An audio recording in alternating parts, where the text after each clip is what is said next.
యేసుక్రీస్తు నామం శక్తి గల నామం, సాటిలేని నామం, మధుర నామం. పాపము పోవును, భయమును పోవును, పాపము పోవును, భయమును పోవును, పరమ సంతోషము పాటులకి. యేసుక్రీస్తు నామం శక్తి గల నామం, సాటిలేని నామం, మధుర నామం. యేసుక్రీస్తు నామం శక్తి గల నామం, సాటిలేని నామం, మధుర నామం. సాక్షిన నామము నామం, సాక్షిన లాగను లేపిన నామం, నిత్య జీవమును ఇయ్యగల నామం. సాక్షిన లాగను లేపిన నామం, నిత్య జీవమును ఇయ్యగల నామం. యేసుక్రీస్తు నామం శక్తి గల నామం, సాటిలేని నామం, మధుర నామం. యేసుక్రీస్తు నామం శక్తి గల నామం, సాటిలేని నామం, మధుర నామం. ప్రియమైన స్నేహితులారా, ఈ మధ్యాహ్న సమయంలో శక్తి కలిగినటువంటి యేసుక్రీస్తు వారి యొక్క నామం గురించి ప్రకటించడానికి నేర్పరుచుంటున్నాం. ఆయన ప్రేమగల రక్షకుడిని దైవ గ్రంథంలో రాయబడుతుంది. సర్వ కృపానిధి దేవుడని ఆయనకు పేరు. ప్రియమైన స్నేహితులారా, యేసుక్రీస్తు ప్రభువారు సర్వ సృష్టికర్త అని దైవ గ్రంథం సెలవిస్తున్నది. భూమి ఆకాశమును మానవులందరినీ కూడా కలుగజేసిన వాడు ఆయన. యేసుక్రీస్తు ప్రభువారు ఆయన సర్వలోక రక్షకుడని దేవుడి గ్రంథంలో రాయబడుతున్నది. ప్రియమైన స్నేహితులారా, పాపుల స్నేహితుడని చెప్పబడింది. యేసుక్రీస్తు ప్రభువారు ఆయన సర్వలోకమున కొరకై చేసిన బలియాగముల గురించి బైబిల్ గ్రంథంలో ఈ రీతిగా రాయబడుతుంది. ప్రియమైన స్నేహితులారా, యేసు అంటే అర్థము రక్షకుడు. యేసు అంటే ఎవరికో ఎక్కడో దేవుడు కాదు, కానీ యేసు అంటే రక్షకుడు. ఆయన సర్వలోక రక్షకుడు. దేవుడు లోకాన్ని ప్రేమించినాడు. లోకంలో ఉన్న మానవులందరినీ కూడా పాపం నుంచి రక్షించి, నరకము నుంచి విడిపించి, మోక్షరాజ్యాన్ని చేర్చడానికి సృష్టికర్త అయిన దేవుడే మానవ ఆకారంలో ఈ లోకానికి వచ్చినాడు. దేవుని స్నేహితులారా, దేవుని నుండి ఆయన మనుషులు రక్షిస్తా అంటే దేవుని గ్రంథంలో ఈ మాట రాస్తుంది. తన ప్రజలను వారి పాపముల నుండి ఆయనే రక్షించును గనుక ఆయనకు యేసు అని పేరు.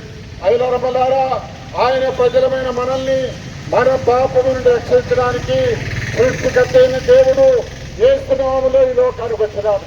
ఎవరు ఆయన ప్రజలు? ఏ దేశస్తులు, ఏ మతస్థులు, ఏ భాష వారు ఆయన ప్రజలు.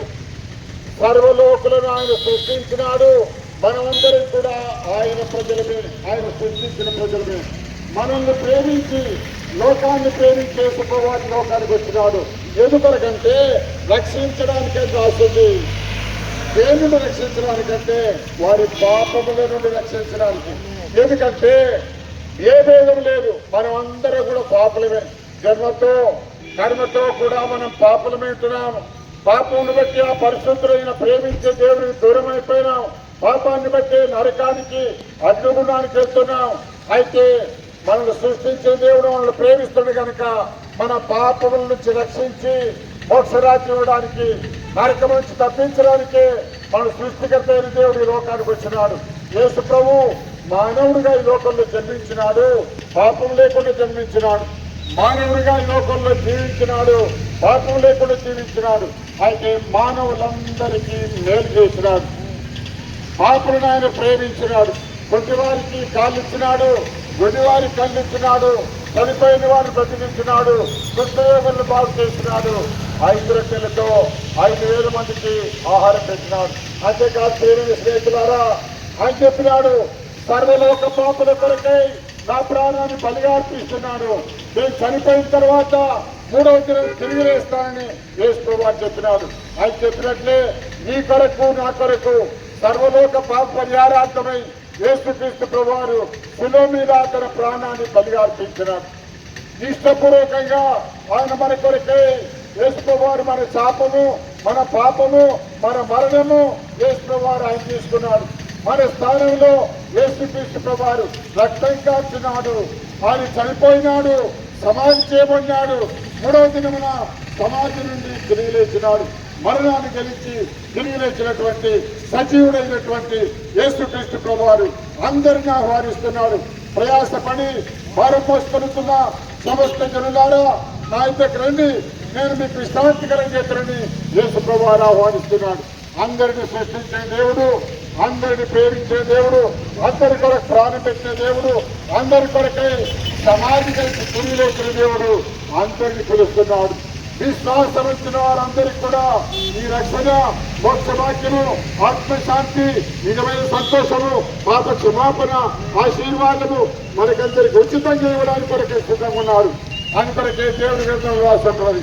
ప్రభు అయిన యేసు క్రీస్తునందు విశ్వాసమును అప్పుడు నీవును నీటి వారును రక్షణ, మోక్ష భాగ్యాన్ని పొందుతారు. యేసు ప్రభువుని నమ్మడం అంటే మతం మార్చుకోవడం కాదయ్యా. యేసు ప్రభువుని నమ్మడం అంటే కులం మార్చుకోవడం, వేషం మార్చుకోవడం కాదు. యేసు ప్రభువుని నమ్మడం అంటే యేసు ప్రభు సత్యాన్ని నమ్మాలా. యేసు ప్రభు సత్యం ఏంటంటే యేసు ప్రభు వారు సృష్టికర్త అయిన దేవుడు, నన్ను పుట్టించిన దేవుడు. యేసు ప్రభు వారి సత్యం ఏంటంటే ఆయన ప్రేమ గల దేవుడు, నన్ను ప్రేమించినాడు. యేసు ప్రభు వారికి ఉంచే సత్యం ఏంటంటే నా కొరకు ఆయన ప్రాణం పెట్టినాడు, బలైపోయినాడు. యేసు ప్రభు వారికి ఉంచిన సత్యం ఏంటంటే మరణాన్ని గెలిచి తిరిగి లేచినాడు, ఆయన సజీవుడు. ఈ సత్యాన్ని విశ్వసించి యేసుక్రీస్తు ప్రభు వారికి సత్యం నమ్మిన చేస్తే కనుక, ఆ సత్యానికి నీవు అప్పగించుకుంటే కనుక నీ గొప్ప రక్షణ, క్షమాపణ, నిత్య జీవము, ఆశీర్వాదము ఉచితంగా యేసు ప్రభు వారు నీకు ఇవ్వడానికి కొరకు సిద్ధమున్నాడు. ఏమైనా స్నేహితులారా, యేసుక్రీస్తు ప్రభు నుండి విశ్వాసం ఉంచడం అంటే ఎక్కడో పోయేది ఏమో చేసేది కాదు. మన పని మనం చేసుకోవాలా, మన స్థలంలో మనం ఉండాలా, మన హృదయంలో ఈ సత్యాన్ని నమ్మాలా. యేసు ప్రభువారు ఎవరు అన్ని కొరకు ఏం చేసినాడు. మనం పాపులమైన మనల్ని ఆయన విశ్వాసముచ్చడం ద్వారా మన జీవితం మార్చి, శుద్ధి చేసి, పవిత్రపరిచి, నరకము నుండి తప్పించి మోక్ష రాజ్యానికి చేర్చేవాడు యేసుక్రీస్తు ప్రభు. పరలోక రాజ్యానికి మార్గమైన ప్రభు అయిన యేసుక్రీస్తును విశ్వాసం ఉంచండి. అప్పుడు మీరును మీ ఇంటి వారును రక్షణ పొందుతారని దేవుని గ్రంథంలో రాస్తుంది. దేవుని స్నేహితులారా, ఈ లోకం గతిస్తూ ఉంది. ఎప్పటికున్న రాజ్యం దేవుడు మనకు సిద్ధం చేసినాడు. ఆ స్వర్గ రాజ్యానికి వెళ్ళాలంటే, నిత్య నరకం నుండి తప్పించుకోవాలంటే యేసుక్రీస్తు ప్రభు మార్గం.